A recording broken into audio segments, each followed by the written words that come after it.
going to make her favourite banana loaf from one of her favourite cookery books, St Michael's Cookery Library, Cakes, Pastries and Bread. She's actually had this book for years. So I'm going to look the recipe for the banana loaf. Here it is, iced banana loaf. So for the iced banana loaf we're going to need bananas. Okay, the bananas.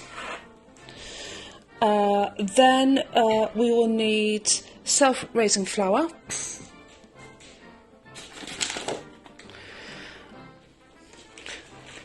We will also need some butter. This is actually Welsh butter.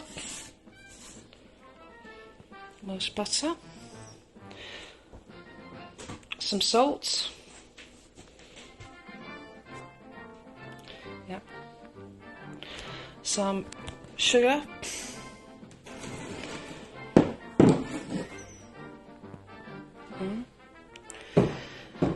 Some raisins.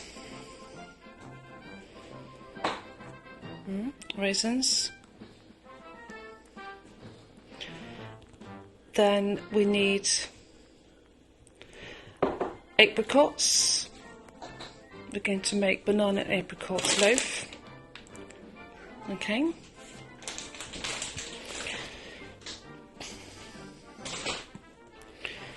Some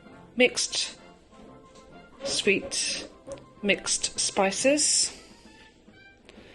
And we need 4 eggs.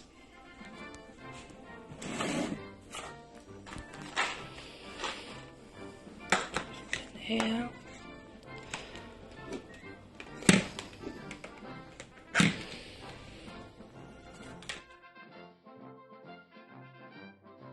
$400 grams of self-raising flour.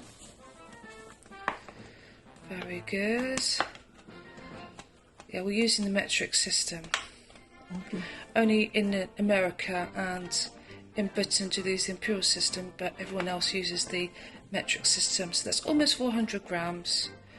And then you're going to add a bit of the mixed spice and salt. Perfect, that's enough flour. Sweet spice. Just for your information, in the sweet spice we have cinnamon, coriander, caraway, nutmeg, ginger and cloves, and a pinch of salt. And then we're going to continue sieving the flour. The butter, the salted butter to the flour, and now I need to actually mix it together to make it into breadcrumbs. I'm going to be lazy, I'm just going to use the electric mixer.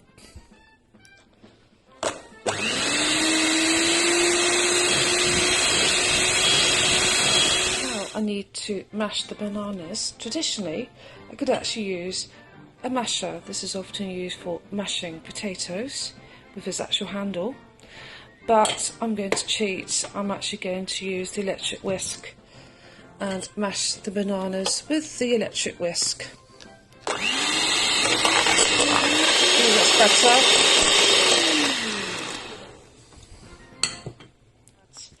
The 200 grams of chopped apricots. There's a lot of things to learn about apricots. Alexa, can you tell me if apricots are good for you? While healthiness depends on personal health considerations, one apricot has 3.2 grams of total sugar. But it is also a good source of vitamin C.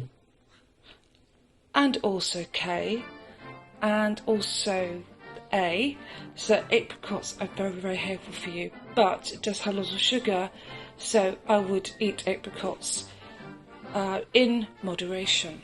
Add 75 grams of raisins. When people are working with eggs, they want to separate the egg yolk from the egg white.